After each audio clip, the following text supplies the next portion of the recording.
Now, at a place like Berkshire Hathaway or even the Daily Journal, we've done better than average. And now there's a question, why has that happened? Why has that happened? And the answer is pretty simple. We tried to do less. We never had the illusion we could just hire a bunch of bright young people and they would know more than anybody about canned soup and aerospace and utilities and so on and so on and so on. We never had that dream. We never thought we could get really useful information on all subjects, like Jen Kramer tends to have. And we always realized that if we worked very hard, we could find a few things where we were right, and that a few things were enough, and that was a reasonable expectation. That is a very different way to approach the process.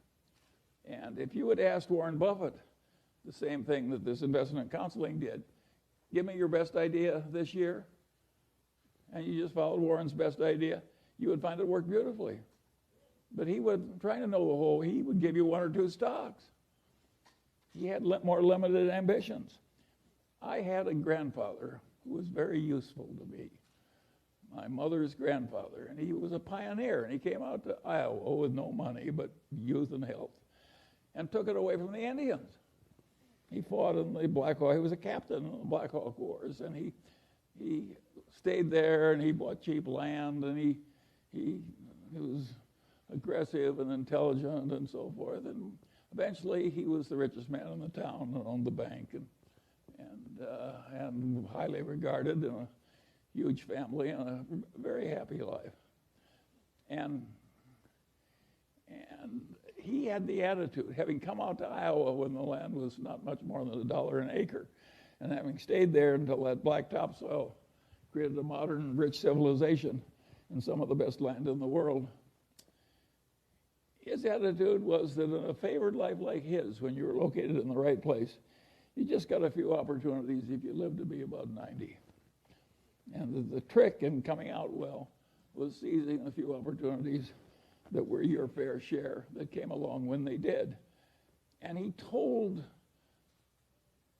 that story over and over again to the grandchildren who hung around him all summer. And my mother, who had no interest in money, remembered the story and told it to me. But I'm not my mother's natural imitator. And I knew Grandpa Hingham was right. And so I always knew from the very first, when I was a little boy, that the opportunities that were important that were going to come to me were few, and that the trick was to prepare myself for seizing the few that came. This is not the attitude they have at a big investment counseling thing. They think if they study a million things, they can know a million things. And of course, the result is almost nobody can outperform an index. Whereas I sit here with my Daily Journal stock, my Berkshire Hathaway stock, my holdings in Lilu's Asian fund, my Costco stock, and of course I'm outperforming everybody. And I'm 95 years old,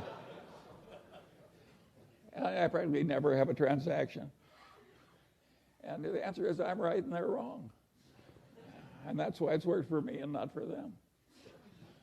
And the question is, do you want to be more like me or more like them?